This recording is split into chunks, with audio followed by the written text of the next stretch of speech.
Are you like me? Are you tired of spending your free time contemplating yesterday's transgressions and tomorrow's sins?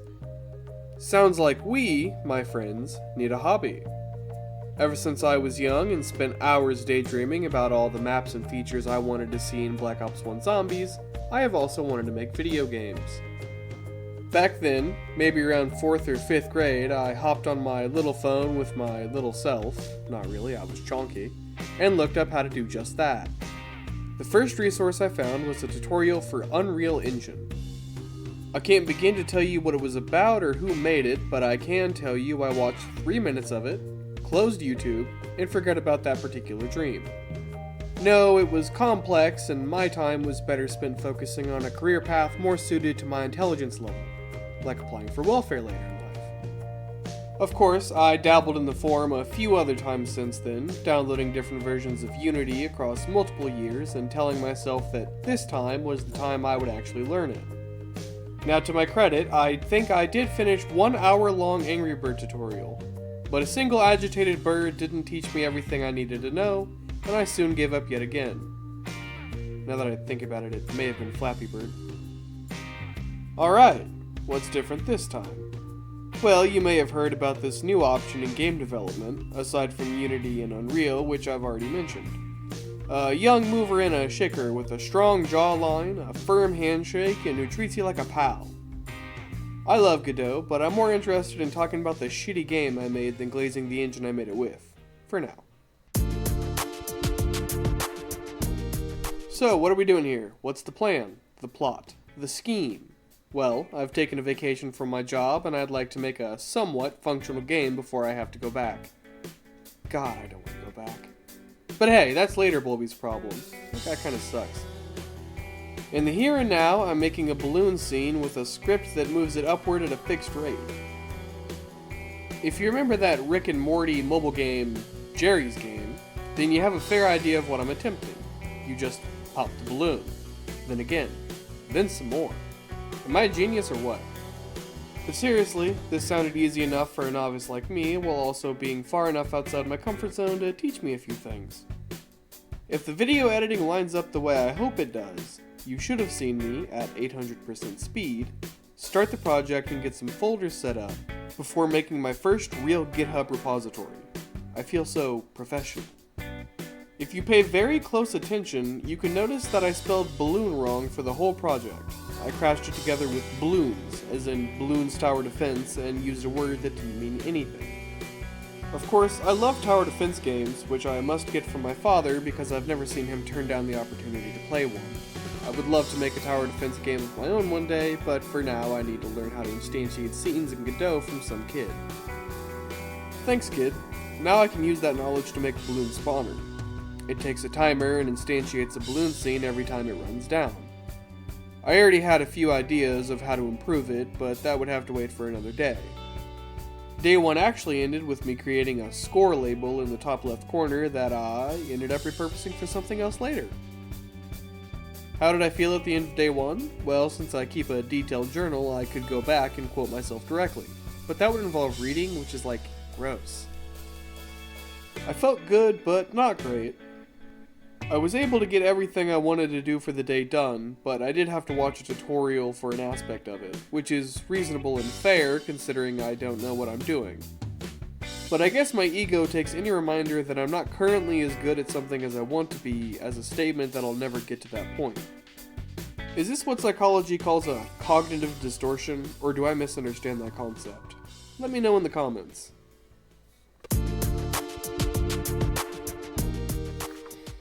So, you're probably wondering why I skipped day 2.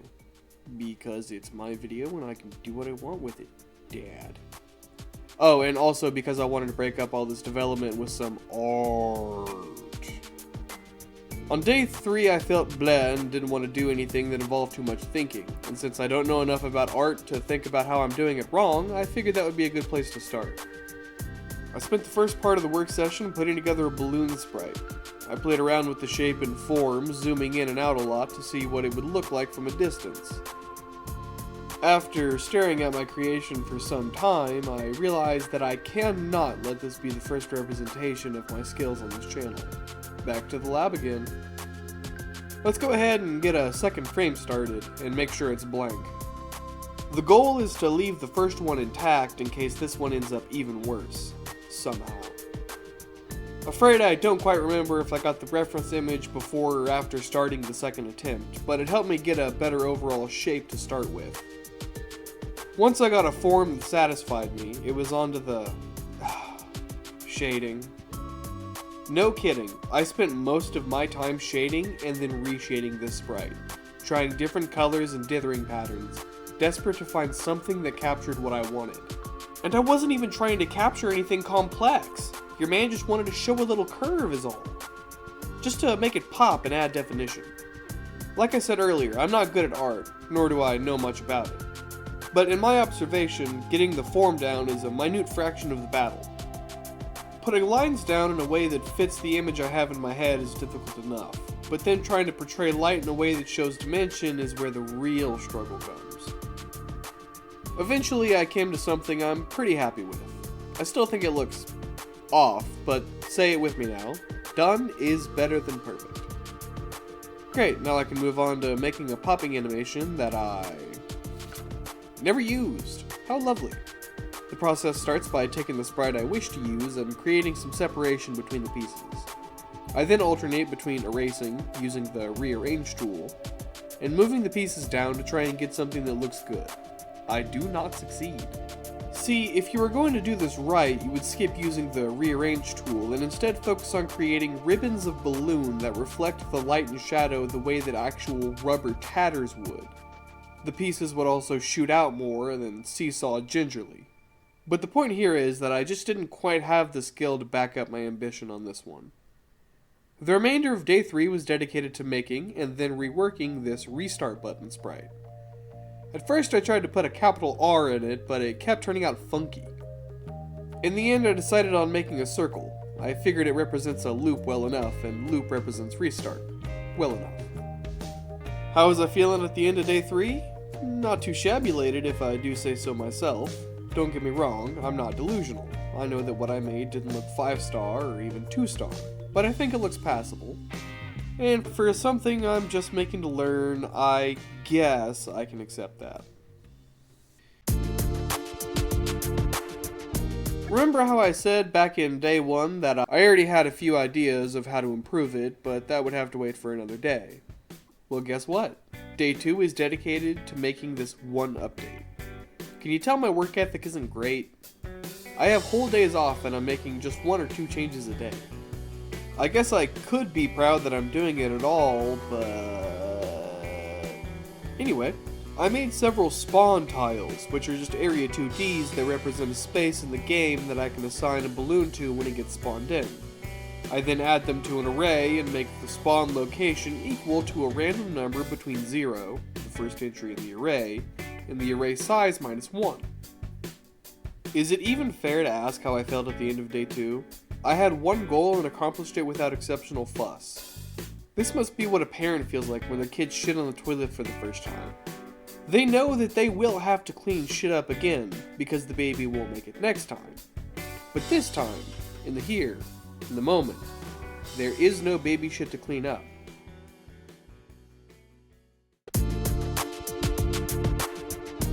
Just a day and one more day to go. Am I nervous? Heh, does Ricky Bobby feel nervous before a race? No, does he? I don't remember anything about that movie, other than, if you don't chew Big Red, then fuck you. Fun fact, one of my classmates got in trouble for saying that in our shop class, but the last time, when the teacher actually got mad for it, I had been the one who said it. Got a timer set up. The idea is that when the timer reduces down to 0, you finish the match. I cannot tell you all the ways in which this timer managed to upset me, but know that it did.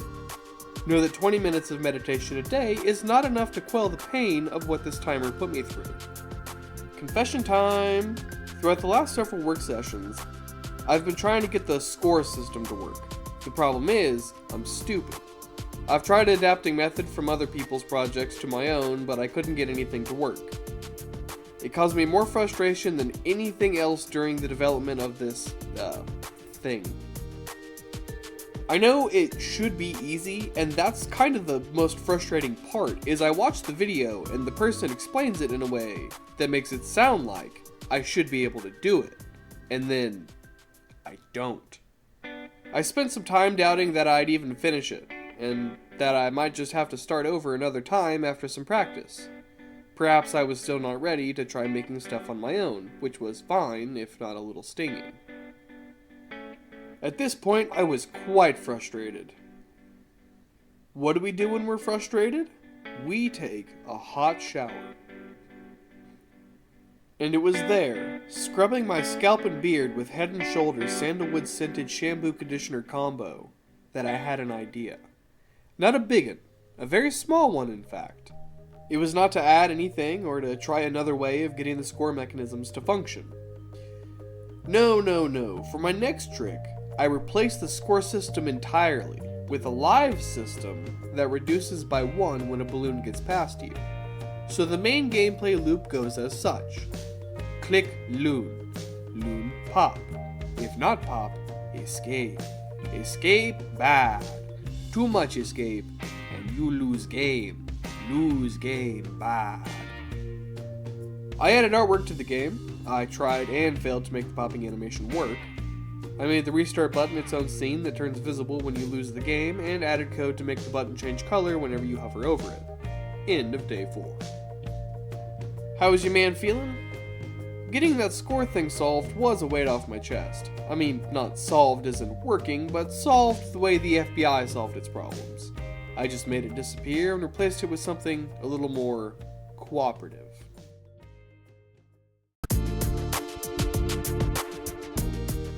Oh, thank fuck. I'm getting tired of writing this script. Why did I decide to do this again? Oh, hello there. Is this mic on? I was just talking about how it's juice day. The main gameplay loop functions, so now all I have to do is make it more satisfying to play. Let's get started with something simple. I add game music as an auto-load scene so it plays consistently, even when the user restarts the level. I'll try to leave a link in the description to all the assets I used that weren't my own. After that, I did something that I have wanted to do since the start of this project, but wasn't sure I would have time for. I made the balloon play a sound when it pops. Ooh. Then I took this old background that I made to practice recording my screen several weeks ago and implemented it using a tile map. And here we go. That is pretty much everything I wanted to do for this project. Yep. Everything I wanted to do. Yep. Well, there is one more thing, and I tried. I really did. In fact, I spent over half of day 5 trying, and then retrying, and then trying to use different effects to make the thing look good. Then decided to try and get the code for it working at least, and when I couldn't even do that, I gave up on trying. In the end, this, the ugliest start screen ever dreamt of by humanity, was what punctuated my development journey.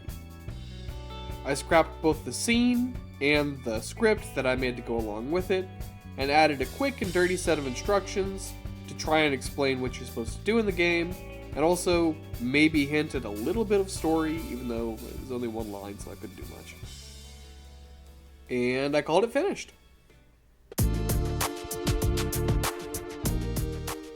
So, here she is, and she's alright. It would have made a popular Flash game back before talented people started making Flash games. What did I learn from this? Did I learn anything? Ooh, I better have learned something. Instantiating scenes.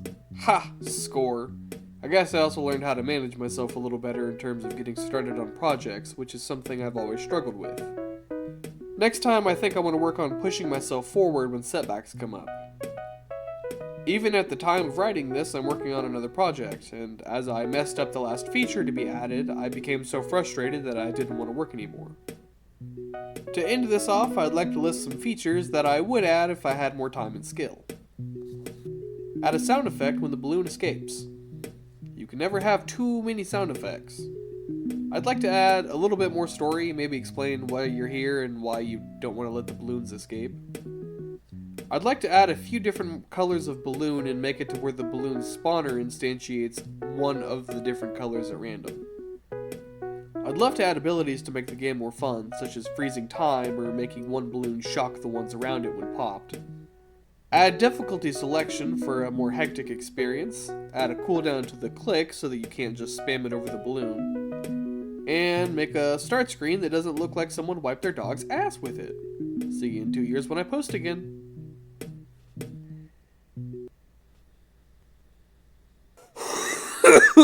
Oh, what do we do when we're frustrated? We take a hot. Oh. Oh.